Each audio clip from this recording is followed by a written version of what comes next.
I took a painting home for free. Now it won't let me leave. I should have left it in the store. I don't even know why I took it. It wasn't my style. I don't collect art. I barely decorate my apartment at all. But something about it caught my eye, buried under a pile of old frames in the corner of a dingy thrift shop. It was a landscape painting, dark trees stretching toward an orange sky, and in the foreground stood a figure.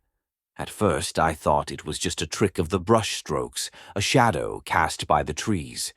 But the longer I looked, the more it seemed deliberate.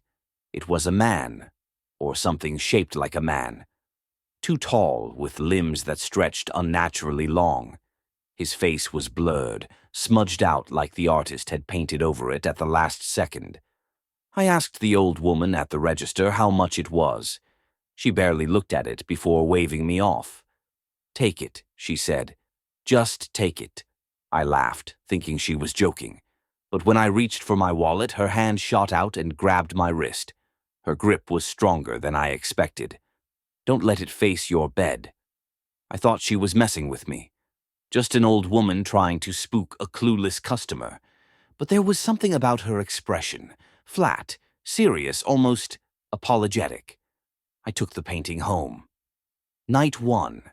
I put it in my living room, hanging it above the couch. It fit there in a weird way, like it had always been part of the space. But something about it nagged at me. The more I stared, the more I felt like the figure was getting clearer. His blurred face wasn't so blurred anymore. The vague smudge had taken the shape of eyes, a mouth, a grin. I told myself I was imagining it. That night I woke up to the sound of something rustling, like leaves scraping against a window. But my apartment is on the 5th floor, no trees anywhere near it.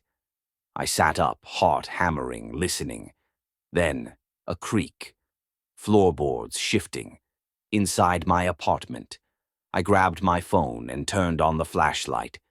The living room was just outside my bedroom door, and from where I stood I could see the painting. My stomach dropped. The figure had moved. He wasn't standing in the foreground anymore. He was closer.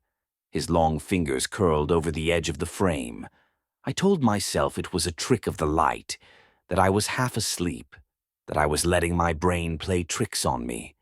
I forced myself to lie back down. I didn't sleep the rest of the night. Night 2. I covered the painting with a sheet. That should have been the end of it. But that night, I woke up again. Same rustling sound, same creaking floorboards, only this time my bedroom door was open. I never sleep with my door open. I sat up, gripping my blanket like it would do something. My phone was on the nightstand, just out of reach, and the room was pitch black. The air felt wrong, thick and heavy, like something was standing right in front of me.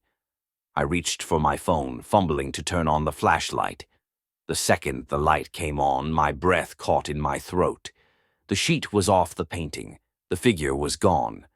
I heard it before I saw it. A slow, deliberate step on the wooden floor behind me. Then another. I turned, phone shaking in my hand. Something was in the corner of my room. Too tall, its head nearly scraping the ceiling. Its grin was too wide, too sharp, stretching past where its cheeks should have been, and it was just standing there, watching me. I must have passed out because when I opened my eyes, it was morning. The painting was back on the wall. The figure was in the frame again, standing exactly where it had been when I first brought it home.